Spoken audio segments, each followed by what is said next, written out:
Graças a Deus. Mais uma vez estamos aqui na casa do Senhor, né? E temos que vir para a casa do Senhor com alegria, né? Aleluia. Porque o Senhor é a nossa força, né? Quero deixar aqui uma palavra para a meditação da igreja. Uma palavra que se encontra no livro de 1 Samuel, no capítulo 17, verso 10 e 11.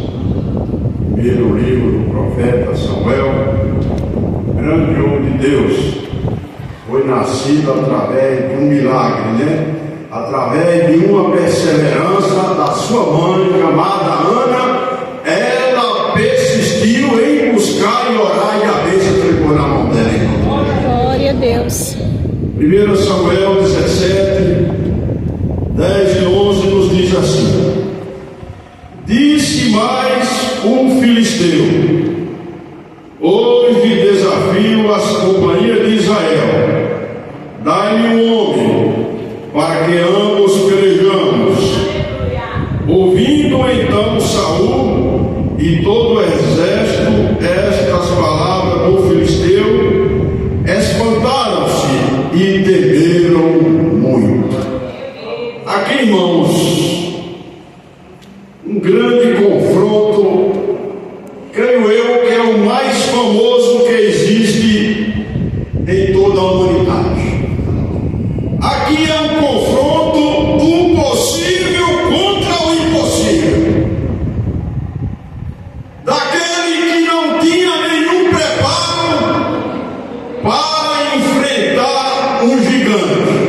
Hoje, no mundo contemporâneo, quando a gente, por exemplo, o Gama vai jogar com o Flamengo lá no Maracanã, né?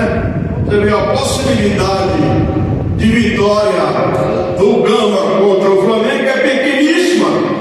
E aqui, nessa situação, é muito mais pequeno ainda. Aqui, irmãos, estamos falando do rei Davi, que ainda não era rei, mas já havia sido ungido rei por Samuel. E o seu pai, Jessé, chama ele e diz: olha, vai lá, os seus irmãos estão acampados ali na peleja de uma guerra contra os filisteus. Vai lá e leva leva alimentos para eles ali naquele lugar onde vai ter uma grande batalha. E Davi, irmãos, ele chega ali, e ele, quando vê, ele se depara com um grande gigante. Aquele homem, ele desafiava ali o exército de Israel, e não tinha nenhum dos soldados de Israel que tivesse a ousadia de enfrentar aquele gigante. Porém, Davi, ele não viu como o homem vê. É como Deus lá em Isaías 55, ele diz que o nosso pensamento não é o pensamento dele. Assim como os céus é mais alto do que a terra, assim também é os pensamentos de Deus ao nosso respeito. Glória a Deus. Irmãos, e quando Davi, ele era um simples pastor de ovelha, ele não fazia parte do exército de Israel. Os seus irmãos eram homens treinados, homens preparados, mas nenhum deles ousou a enfrentar aquele gigante. Porém, Davi, quando viu aquela afronta, ele disse: quem é esse incircunciso para afrontar o exército do Deus vivo? Ali, irmão, Davi, ele não viu como humano, ele viu ali aquele gigante afrontando o Deus de Israel, o Deus que tem todo o poder. Então ele se dirige ali para Saul, e ele então resolve a pelejar. Porém, Saul, quando viu aquele homem bastante jovem, de gentil aspecto,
Jesus.